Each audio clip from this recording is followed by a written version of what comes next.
आज के वीडियो में हम यूकेपीसीएस मेंस हिंदी के सिलेबस से महत्वपूर्ण टॉपिक्स को देखेंगे। यूकेपीसीएस में हिंदी का वेटेज काफ़ी अच्छा है, 300 नंबर की हिंदी पूछी जाती है, इसलिए वीडियो बहुत ही इंपॉर्टेंट होने वाला है। आप वीडियो को शुरू से अंत तक जरूर देखें और अगर आप हमारे चैनल पर नए हो तो चैनल को सब्सक्राइब करना ना भूलें। चलिए देर ना करते हुए वीडियो को स्टार्ट करते हैं। फ्रेंड, जो टॉपिक्स हाईलाइट किए गए हैं आप देख लीजिए। उपसर्ग, प्रत्यय, समास, लिंग, संज्ञा, सर्वनाम, विशेषण, वाच्य परिवर्तन, तत्सम, तद्भव, देशज, विशेषण, संकर, रूढ़, यौगिक और योग रूढ़, और रचना के आधार पर वाक्य परिवर्तन, सरल, मिश्र एवं संयुक्त वाक्य, व्याकरण के आधार पर वाक्य परिवर्तन, प्रश्नवाचक, विस्मयादिबोधक, सकारात्मक, नकारात्मक, इन टॉपिक्स को आज हम कवर करेंगे। जो टॉपिक्स हाईलाइट नहीं है वो नेक्स्ट वीडियो में हम कवर कर लेंगे। ठीक है फ्रेंड्स, चलिए वीडियो को स्टार्ट करते हैं। पहला टॉपिक है उपसर्ग। उपसर्ग, उपसर्ग का अर्थ होता है उपसर्ग, उपधन सर्ग। उप मतलब होता है समीप, सर्ग मतलब होता है सृष्टि करना। किसी शब्द के समीप आकर नया शब्द बनाना आपका उपसर्ग कहलाता है। परिभाषा है जो शब्दांश शब्दों के आदि में जुड़कर उनके अर्थ में कुछ विशेषता लाते हैं वे उपसर्ग कहलाते हैं। फ्रेंड्स, आपको डिफिनीसन याद होना बहुत ज़रूरी है, क्योंकि लास्ट ईयर के सिलेबस में जो क्वेश्चंस पूछे गए थे लास्ट ईयर के पेपर में, उसमें डिफिनीसन से काफ़ी क्वेश्चंस पूछे गए थे। ठीक है, चलिए नेक्स्ट देखते हैं। उदाहरण है इसके, प्रहार, विनाश, भोजन। उपसर्ग के प्रकार देख लेते हैं। संस्कृत के उपसर्ग उनकी संख्या 22 है। उपसर्ग, अर्थ और शब्द देख लेते हैं। तो जैसे पहला उपसर्ग है संस्कृत का अति, इसका अर्थ होता है अधिक, शब्द है अत्याधिक। दूसरा है अधि, अर्थ होता है ऊपर, श्रेष्ठ, शब्द बन गया अधिकार। एक ही शब्द बनाया गया, आप इसको अच्छे से जाके लास्ट टाइम में रिवीजन के लिए बहुत ही अच्छा हो, इसलिए शॉर्ट नोट्स बनाया गया है। ठीक है। अनु, पीछे, समान, अनुचर। अप, बुरा, हीन, अर्थ होता है अपयश, नया शब्द बन गया इसका मिला के। अभी है सामने, चारों ओर, पास, इसका नया शब्द हो गया अभियान। अव, हीन, नीच, नया शब्द बना अवगुण। आ, तक यानी समेत, यानी सबको मिला के आजीवन। उत मतलब ऊंचा, श्रेष्ठ, ऊपर, नया शब्द बन गया उत्कर्ष। उद, ऊपर, उत्कर्ष, इसका अर्थ होता है, तो इसका नया शब्द बन गया उद्गम। उप, निकट, सदृश, गौड़, नया शब्द बन गया उपदेश। दूर, बुरा, कठिन, नया शब्द बन गया दुर्जन। नेक्स्ट देखेंगे, दुष्, बुरा, कठिन, इसका नया शब्द बन गया दुश्चरित। निर, बिना, बाहर, निषेध, निरपराध शब्द। निस, रहित, पूरा, विपरीत, निष्का अर्थ होता है रहित, पूरा, विपरीत, शब्द बन गया आएगा निस्सार। नि, निषेध, अधिकता, नीचे, निवारण। परा, उल्टा, पीछे, पराजय। परि, आसपास, चारों तरफ, परिजन। प्रति, उल्टा, सामने, हर एक, प्रत्येक। अगला है वि, भिन्न, विशेष, विदेश।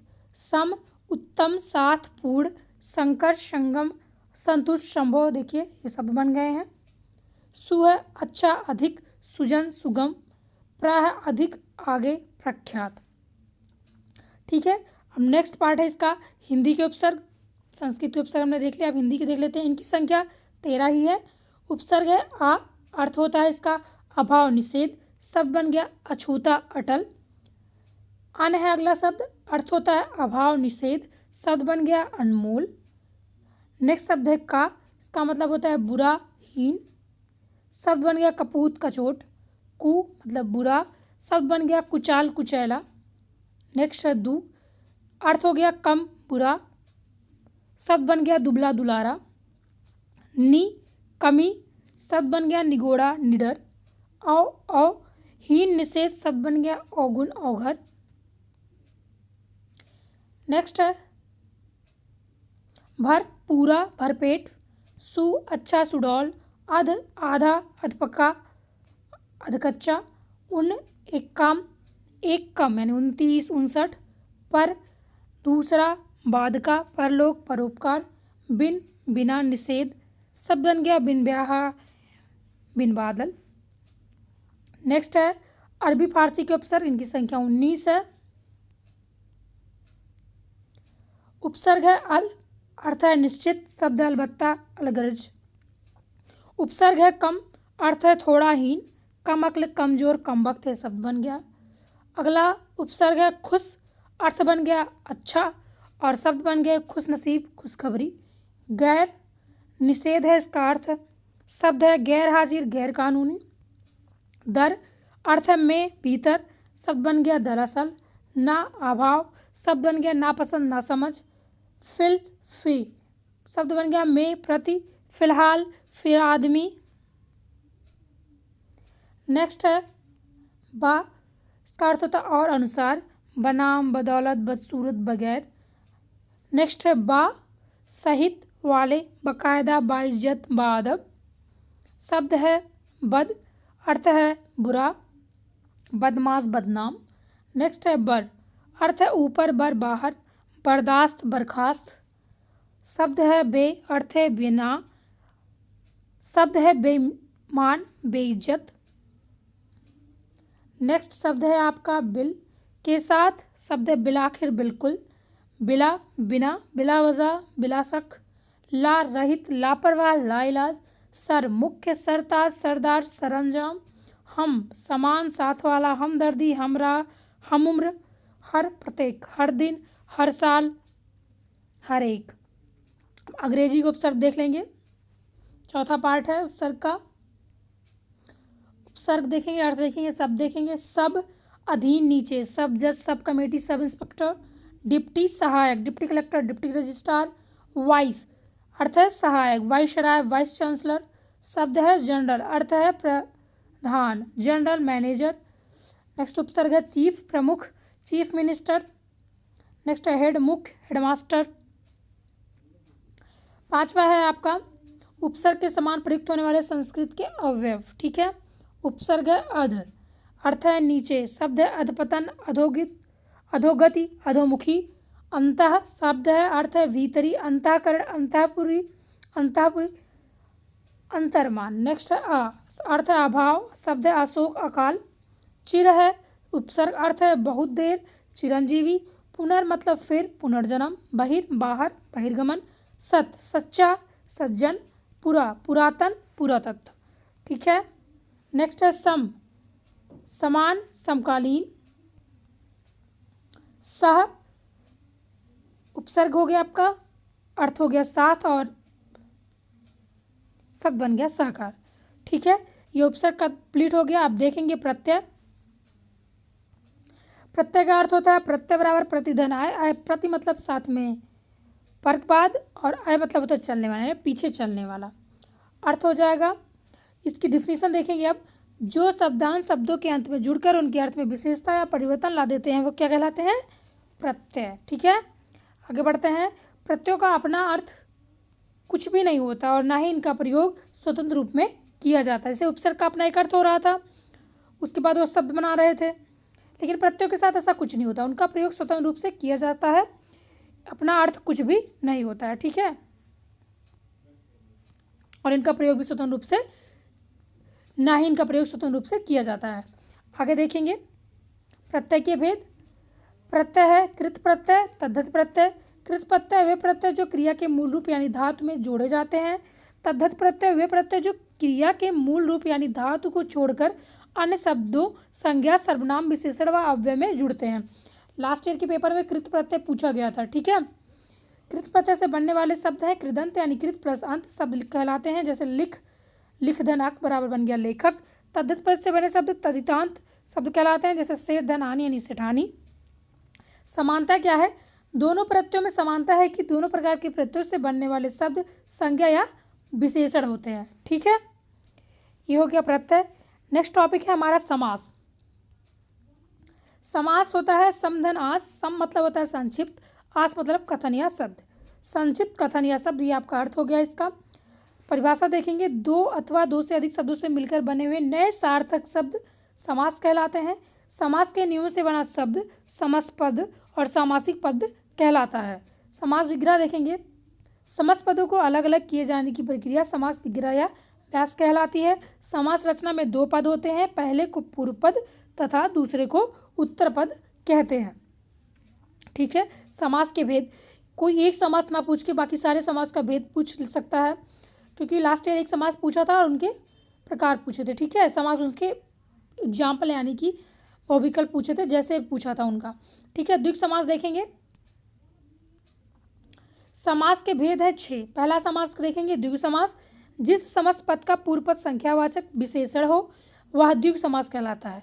इसमें समूह या समाहार का ज्ञान होता है। ठीक है, कीवर्ड पकड़िए, संख्यावाचक होना चाहिए। ठीक है, समस्त पद देखेंगे और विग्रह देखेंगे। एग्जाम्पल से समझते हैं। सप्त सिंधु, सप्त आ गया ना, ये संख्यावाचक, तो ये आपका हो गया द्विगु समास। 7 सिंधुओं का समूह, दोपहर यानी दो पहरों का समूह, त्रिलोक, तीनों लोगों का समूह, चौराहा, 4 राह, नवरात्र, नवरात्रियों का समूह।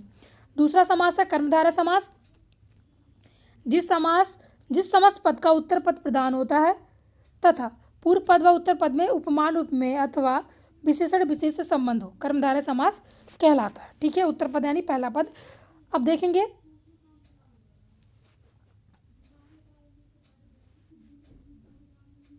चरण कमल, कमल के समान चरण।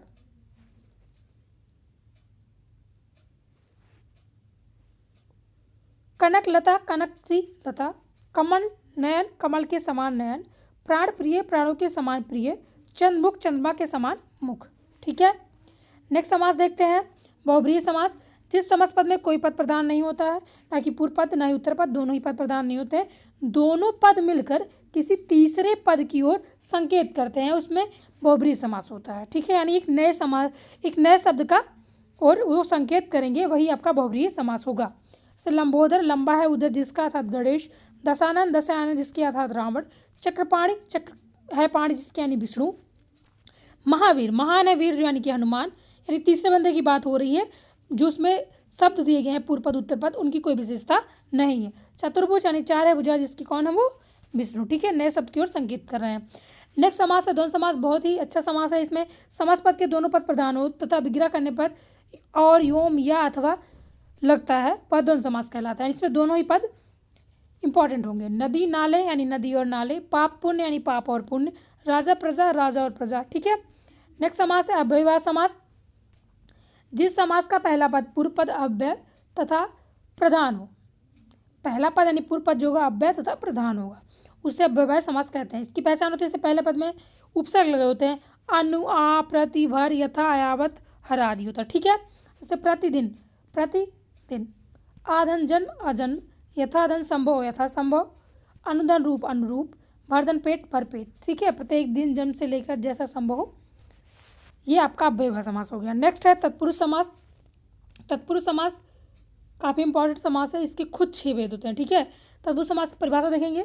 जिस समास में बाद का अथवा उत्तर पद प्रधान होता है तथा दोनों पदों के बीच का कारक चिन्ह लुप्त हो जाता है, उसे क्या कहते हैं, उसे तत्पुरुष समास कहते हैं। तत्पुरुष समास के भेद हैं, विभक्तियों के नामों के अनुसार 6 भेद हैं।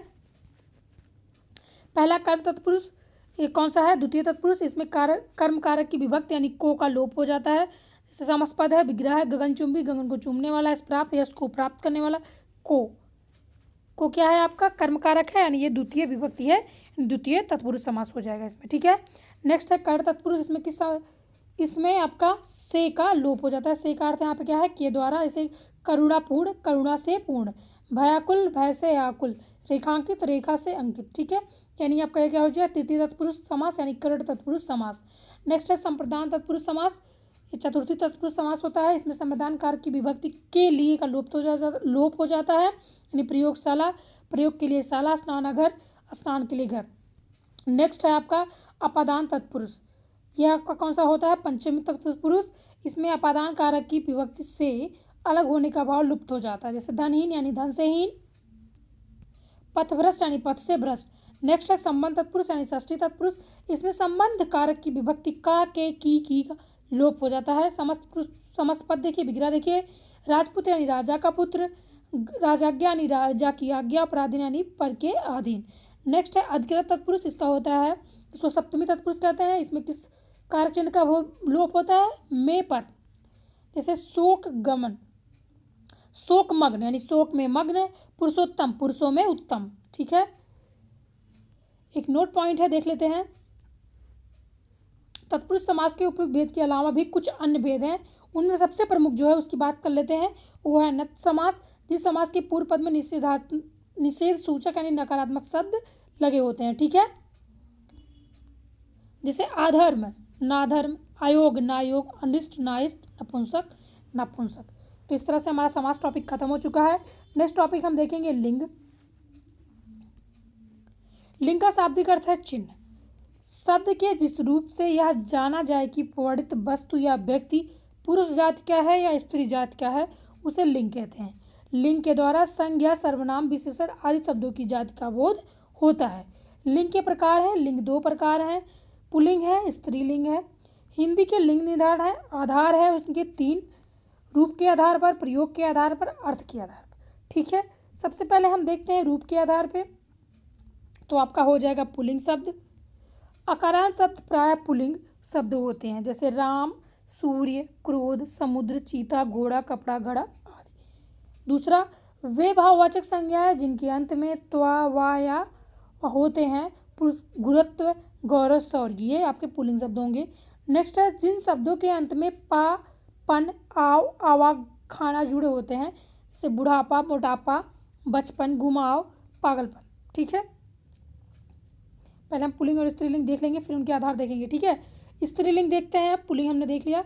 स्त्रीलिंग अकारांत और इकारांत शब्द भी प्राय स्त्रीलिंग होते हैं, जैसे लता, रमा, ममता, रीति आदि, तिथि। अपवाद इसमें जैसे है कवि, कपि, रवि, ये आपके पुल्लिंग है। इसमें इकारांत है, फिर भी ये पुल्लिंग है। ठीक है, इसलिए ये अपवाद है, इसलिए बहुत इंपॉर्टेंट भी हो जाते हैं। इकारांत शब्द है नदी, रोटी, टोपी, इनके भी अपवाद है। हाथी, दही, पानी, ये पुल्लिंग है। ठीक है, नेक्स्ट है आई या आवट, आहट, ता, इमा प्रत्यय वाले शब्द भी प्रायः स्त्रीलिंग होते हैं। लिखाई, डिबिया, मिलावट, घबराहट, सुंदरता, महिमा आदि। ठीक है, स्त्रीलिंग प्रत्यय देखेंगे।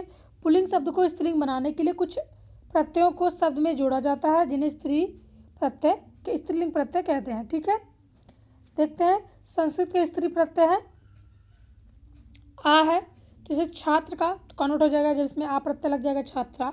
महोदय, आ प्रत्यय लगते ही महोदया बन गया, स्त्रीलिंग हो गया। आनी है से इंद्र पुल्लिंग है, आनी प्रत्यय लगते ही इंद्राणी, ये हो गया आपका स्त्रीलिंग। रुद्र है, रुद्र में आनी लगते ही रुद्राणी हो गया।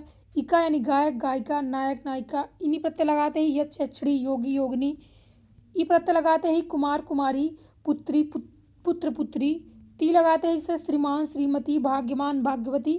त्री लगाते अभिनेता, अभिनेत्री, नेता, नेत्री। नी पति, पत्नी, भिक्षु, भिक्षुड़ी। उर्दू के स्त्री प्रत्यय हैं आ जैसे है आ, मासूक, मसूका, मोहतरम, मोहतरम, मोहतरमा। हिंदी के प्रत्यय हैं स्त्री आइन यानी ठाकुर, ठकुराइन, पंडित, पंडिताइन। आनी यानी जेठ, जेठानी, मुगल, मुगलानी। इन यानी तेली, तेलिन, धोबी, धोबिन। यानी बेटा, बिटिया, लोटा, लुटिया। यानी काका, काकी, पोता, पोती।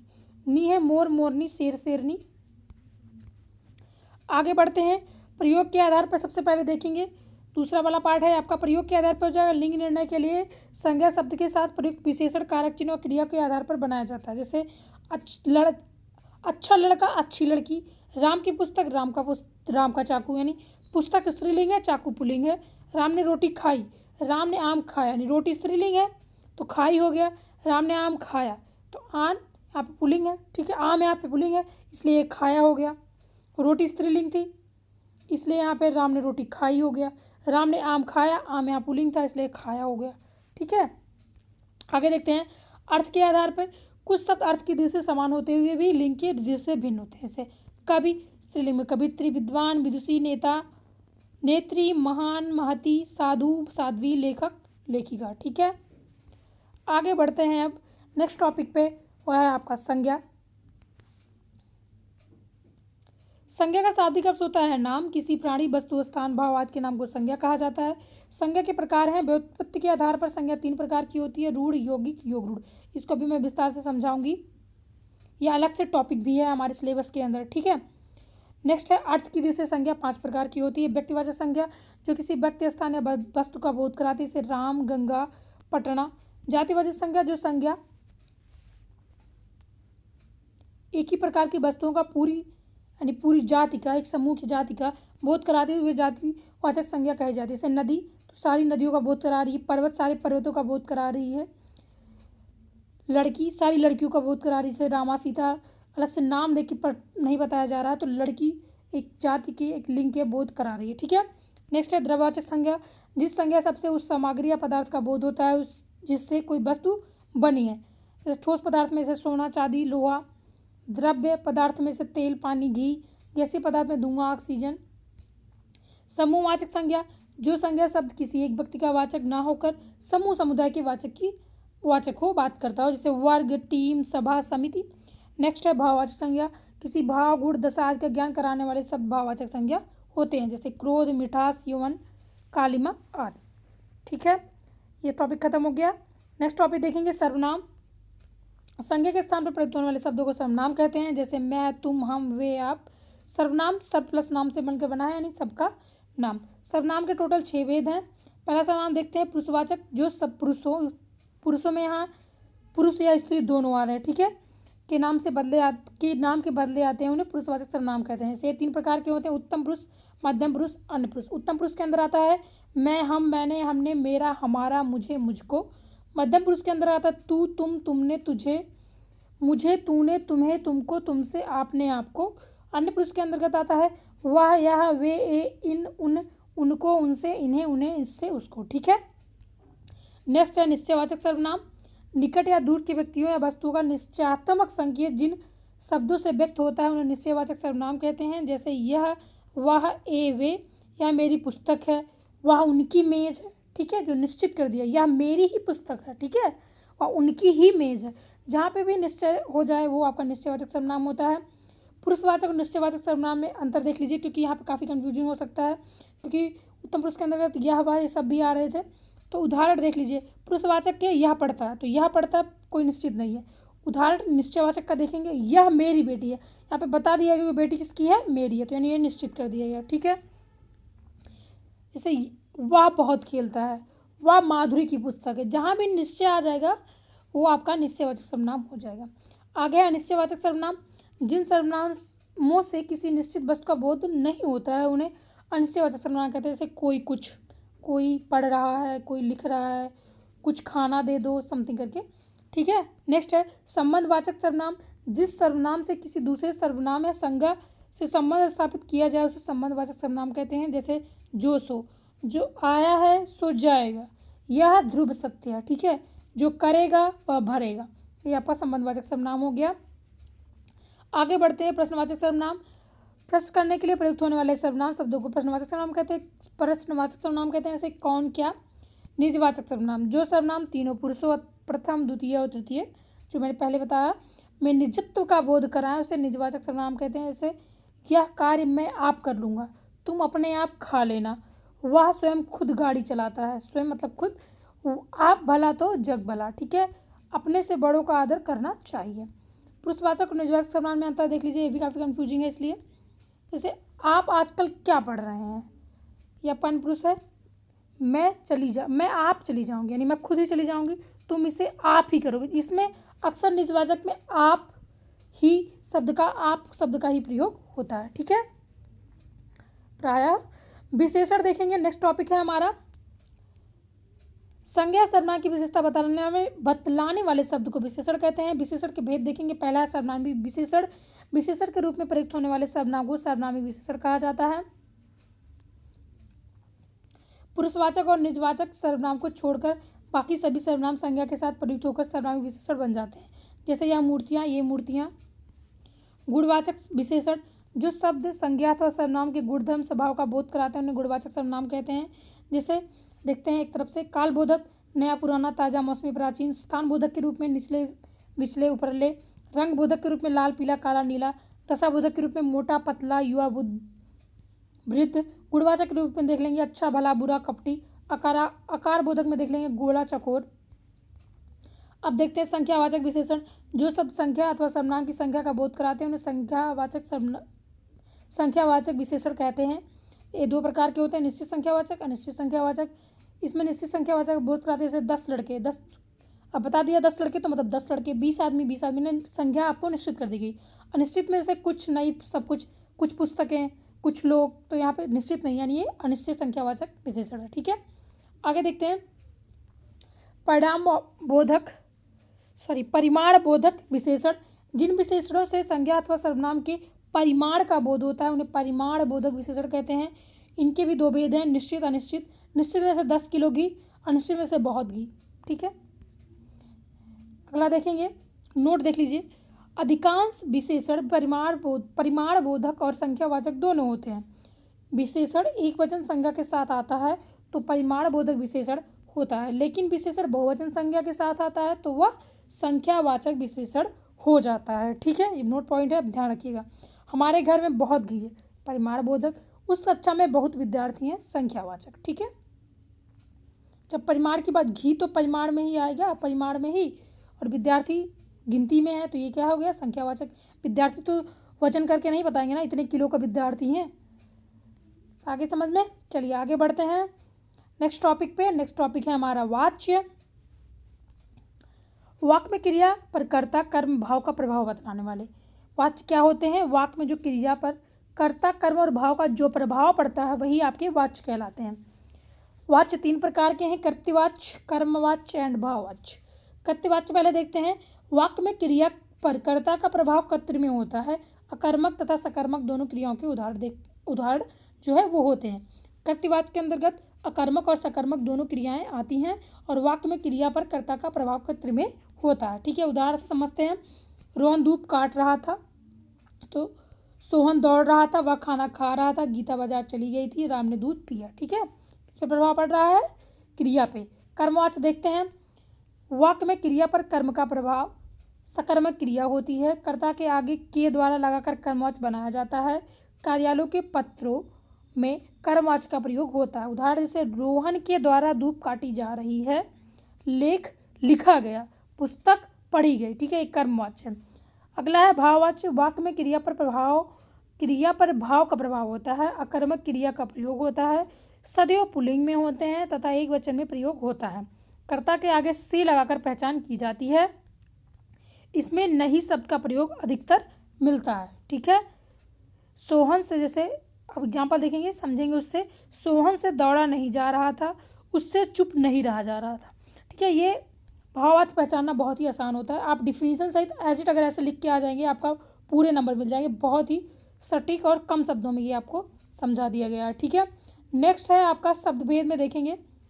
नेक्स्ट टॉपिक है शब्दभेद, जो उसमें आपका तद्भव तत्सम सारी चीज़ों की सिलेबस में चर्चा है। तो तत्सम देखेंगे, तत् धन सम। तत् का अर्थ है उसके समान, सम का अर्थ है नहीं, तत् का अर्थ तत्सम उसके समान अर्थात संस्कृत के समान, तत्सम का अर्थ हो जाएगा। परिभाषा है संस्कृत के ऐसे शब्द जिसे हम ज्यों का त्यों प्रयोग में लाते हैं तत्सम शब्द कहलाते हैं। उदाहरण से अग्नि, वायु, माता, पिता, पत्र आदि। तद्भव क्या होगा, तत्धन भव यानी उससे समान, यानी शब्दों को अर्थात संस्कृत के शब्दों से विकृत होकर बने शब्द क्या कहलाते हैं, तद्भव कहलाते हैं। ठीक है, परिभाषा देखेंगे। संस्कृत के जो शब्द प्रायः प्राकृत, अपभ्रंश, पुरानी हिंदी आदि से गुजरने के कारण आज परिवर्तित रूप में मिलते हैं, तद्भव शब्द कहलाते हैं। जैसे उज्ज्वल, उज्ज्वल इसको संस्कृत था, ये प्राकृत में उज्जवल था और हिंदी में क्या बन गया, ये बन गया उजला। ठीक है, कर्पूर था ये, फिर ये कपूर बना प्राकृत में और हिंदी में कपूर बन गया। संध्या था, प्राकृत में संध्या बना और हिंदी में क्या बन गया, सांझ। नेक्स्ट है देशज यानी देसी। देशज यानी देश धन जा मतलब होता है जन्मा, यानी देश में जन्मा, अर्थ हो गया इसका। परिभाषा ऐसे शब्द जो क्षेत्रीय प्रभाव के कारण परिस्थिति व आवश्यकतानुसार बनकर प्रचलित हो गए हैं वे देशज या देसी शब्द कहलाते हैं। उदाहरण थैला, गड़बड़, टट्टी, पेट आदि। ठीक है, नेक्स्ट है विदेशज यानी विदेशी आगत शब्द, यानी विदेश से जन्मा। परिभाषा अन्य देश की भाषा से आए हुए शब्द विदेशज शब्द कहलाते हैं। विदेशज शब्दों में से कुछ को ज्यों का त्यों अपना लिया गया है, जैसे ऑर्डर, कंपनी, कैंप, क्रिकेट आदि, और कुछ को हिंदीकरण यानी तद्भवीकरण करके अपनाया गया है, जैसे ऑफिसर, अफसर, लैंटर्न, लालटेन, हॉस्पिटल, अस्पताल। ठीक है, हिंदी में विदेशी शब्दों के प्रकार जो मुस्लिम शासन के प्रभाव से आए हैं, अरबी फारसी हैं। जो यूरोपीय कंपनियों के आगमन व ब्रिटिश शासन के प्रभाव से आए हैं वो क्या हैं, वे हैं आपके अंग्रेजी। हिंदी में फारसी शब्दों की संख्या लगभग 3500 है, अंग्रेजी की 3000 और अरबी की कितनी है, 2500। नेक्स्ट टॉपिक है आपका संकर। दो भिन्न स्रोतों भाषाओं से आए शब्द के मेलों से बने हुए नए शब्द को क्या कहा जाता है, वे कहलाते हैं संकर शब्द। जैसे छाया, ये आपका संस्कृत शब्द है, दार फारसी शब्द बन के मिलके बन गया छायादार। हिंदी शब्द है आपका पान और फारसी शब्द है दान, बन के क्या बन गया, पान दान। आगे बढ़ते हैं, नेक्स्ट टॉपिक है बनावट के आधार पर शब्द भेद। जिसके पहले भी चर्चा हो चुकी है इसकी। तो बनावट के आधार पर सब भेद देखेंगे तो ये हो जाएगा आपका रूढ़, यौगिक और योग रूढ़। रूढ़ की डिफिनीशन देखेंगे, जो शब्दों के योग से नहीं बनते हैं, जैसे नाक, सरल, पीला, इनको अगर अलग कर देंगे तो ये शब्दों के योग से नहीं बने, ये खत्म हो जाएंगे। सरल सरल ही रहेगा, सारा आला ये अलग हो जाएगा, तो कुछ भी महत्व नहीं रहेगा। यानी दो शब्दों जो शब्दों के योग से नहीं बनते हैं, यानी अक्षरों के योग से बनेंगे वही शब्द रूढ़ होंगे। यौगिक है, शब्दों के योग से बनेंगे तथा शब्द का खंड करने पर उनका अर्थ निकलेगा। जैसे आग, बबूला, आग का भी अर्थ निकल रहा है, बबूला का। पीलापन, छल, छंद। ठीक है। नेक्स्ट है आपका योग रूढ़। योग रूढ़ वे शब्द होते हैं दो या अधिक शब्द के योग से बनेंगे, अपना अर्थ ना देकर कोई विशेष अर्थ देते हैं। जैसे जलज, जा मतलब जन्मा यानी जल से भरा हुआ, नए शब्द का दिया जलज। पंकज, लंबोदर। ठीक है, ये आपके योग रूढ़ हो जाएंगे। नेक्स्ट देखते हैं, यहाँ पे एक नोट पॉइंट है, आप देख लीजिए। 3 प्रकार से यौगिक की रचना होती है, उपसर्ग, प्रत्यय और समास से आप यौगिक की रचना करते हैं। जैसे राजपुत्र, प्रहार। अब देखते हैं रचना के आधार पर वाक्य के प्रकार। सरल वाक्य, साधारण यानी सिंपल, जिन वाक्यों में केवल एक ही उद्देश्यकर्ता और एक ही विधेय होता है, सरल वाक्य, इसमें वो सरल वाक्य कहलाते हैं। सरल वाक्य में एक ही समापिका क्रिया होती है, करता है, किया, करेंगे। ठीक है। मुकेश पढ़ता है यानी शिल्पी पत्र लिखती है, ये आपका सरल वाक्य हो गया। संयुक्त वाक्य क्या होता है, जिन वाक्यों में दो या दो से अधिक सरल वाक्य योजकों और योम तथा या अथवा इसलिए अतः किस फिर भी तो नहीं तो किंतु परंतु लेकिन पर आदि इन शब्दों से, यानी ये योजक हैं, योजक शब्दों से जुड़े होते हैं, वो आपके क्या कहलाते हैं, संयुक्त वाक्य। जैसे वह सुबह गया और शाम को लौट के आया, यहाँ पे योजक शब्द क्या है आपका, और ये दो अलग वाक्य एक योजक चिन्ह के द्वारा जुड़ गए, ये आपकी क्या बन गया, ये संयुक्त वाक्य बन गया, एक योजक शब्द के द्वारा जुड़ गए ये, तो क्या बन गया, संयुक्त वाक्य। नेक्स्ट है मिश्रित वाक्य यानी मिश्र वाक्य, जिन वाक्यों में एक प्रधान यानी मुख्य उपवाक्य हो तथा अन्य आश्रित गौड़ उपवाक्य हो तथा जो आपस में की, जो, क्योंकि, जितना, उतना, जैसा, वैसा, जब, तब, जहाँ, वहाँ, जिधर, उधर, अगर, यदि, तो, यद्यपि, तथापि आदि से मिश्रित यानी मिले जुले हो, उन्हें मिश्रित वाक्य कहते हैं। इनमें एक मुख्य उद्देश्य, मुख्य विधेय के अलावा एक से अधिक समापिका क्रियाएं होती हैं। जैसे मैं जानता हूँ कि तुम्हारे अक्षर अच्छे नहीं बनते हैं, यानी इस तरह से सरल वाक्य एक शब्दों में देख लेंगे तो सरल वाक्य में एक उद्देश्य एक विधेय होगा। संयुक्त वाक्य सरल तथा सरल वाक्यों के मिलके बनता है, यानी दो सरल वाक्य मिलके क्या बनाते हैं, संयुक्त वाक्य। ये दोनों सरल वाक्य किसके द्वारा जुड़े होते हैं, एक योजक शब्द के द्वारा जुड़े होते हैं, मैंने पहले ही आपको बता दिया। ठीक है। मिश्र वाक्य क्या होता है, प्रधान उपवाक्य तथा एक आश्रित उपवाक्य से मिलकर बनता है। ठीक है। आगे बढ़ते हैं, कुछ एग्जाम्पल्स के द्वारा समझ लेते हैं ताकि आपको दिक्कत ना हो वाक्य को किसी सरल वाक्य से मिश्र वाक्य में बदलने में। ठीक है। सरल वाक्य है, उसने अपने मित्र का पुस्तकालय खरीदा, एक सरल वाक्य हो गया। मिश्र वाक्य अब इसको बनाएंगे, उसने उस पुस्तकालय को खरीदा जो उसके मित्र का था, तो जो यहाँ पे आ गया ना का उसके मित्र का था। सरल वाक्य अच्छे लड़के परिश्रमी होते हैं, मिश्र वाक्य बनाएंगे इसको, तो जो लड़के अच्छे होते हैं वे परिश्रमी होते हैं। सरल वाक्य लोकप्रिय कवि का सम्मान सभी करते हैं, इसको मिश्र वाक्य में बताएंगे, तो जो कवि लोकप्रिय होते हैं उसका सम्मान सभी करते हैं। ठीक है। अब देखते हैं सरल वाक्य से संयुक्त वाक्य कैसे बनता है। सरल वाक्य है, अस्वस्थ रहने के कारण वह परीक्षा में सफल ना हो सका, संयुक्त वाक्य हो जाएगा। वह अस्वस्थ था और इसलिए परीक्षा में सफल ना हो सका, संयुक्त वाक्य आपका योजक चिन्ह से जुड़ के बन गया। सरल वाक्य सूर्योदय होने पर कुहासा जाता रहा, संयुक्त वाक्य सूर्योदय हुआ और कुहासा जाता रहा। सरल वाक्य गरीब को लूटने के अतिरिक्त उसने उसकी हत्या भी कर दी, संयुक्त वाक्य हो जाएगा। उसने न केवल गरीब को लूटा बल्कि यहाँ पे संयुक्त वाक्य हो गया उसकी हत्या भी कर दी। आगे देखेंगे मिश्र वाक्य से सरल वाक्य में परिवर्तित करेंगे, तो मिश्र वाक्य उसने कहा कि मैं निर्दोष हूँ, सरल वाक्य उसने अपने को निर्दोष घोषित किया कि गायब कर दिया हमने, तो ये आपका सरल वाक्य बन गया। मिश्र वाक्य मुझे बताओ कि तुम्हारा जन्म कब और कहाँ हुआ था, कि से यहाँ से हटाना है, तो सरल वाक्य हो जाएगा तुम मुझे अपने जन्म का समय और स्थान बताओ। मिश्र वाक्य जो छात्र परिश्रम करेंगे उन्हें सफलता अवश्य मिलेगी, सरल वाक्य हो जाएगा परिश्रमित छात्र अवश्य सफल होंगे। ठीक है। आगे बढ़ते हैं, वाक्य की परिभाषा देख लेते हैं।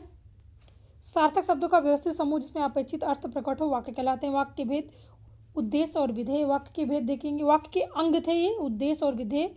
अब वाक्य के भेद देखेंगे अर्थ के आधार पर, रचना के आधार पर मैंने पहले ही बता दिया है, अर्थ के आधार पर देख लेते हैं।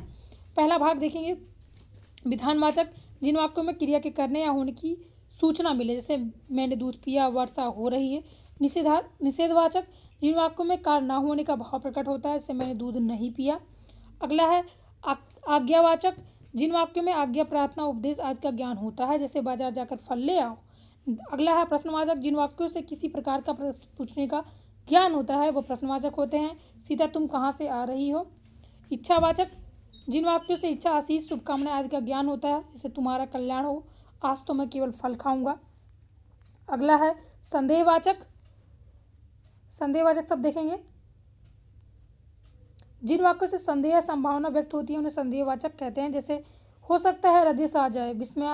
विस्मयवाचक, जिन वाक्यों से आश्चर्य, जिन वाक्यों से शोक आदि भाव को अभिव्यक्त होती है, वाह कितना सुंदर दृश्य है।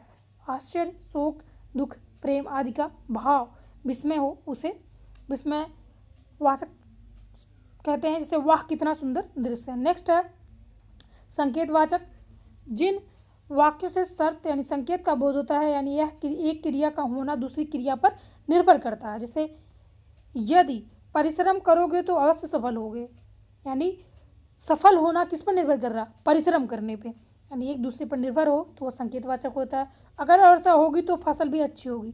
फसल कब अच्छी होगी या फसल कब होगी, जब वर्षा होगी। ठीक है, तो ये आपका मैंने कुछ महत्वपूर्ण टॉपिक्स के अच्छे से आपको हमने करा दिया है एक नोट पॉइंट में। अगर आप इतना ही लिख के एग्जाम में आ जाएंगे तो भी आपको बहुत ही अच्छे मार्क्स मिलेंगे। अगर आपको इसका PDF चाहिए तो आप हमें कमेंट बॉक्स में ज़रूर बताइए, और आगे के बचे हुए टॉपिक्स आपको कितनी जल्दी अपलोड में कर दूं, अगर आप मुझे कमेंट करके बताएंगे तो मुझे बहुत ही खुशी होगी। वीडियो को देखने के लिए बहुत बहुत धन्यवाद।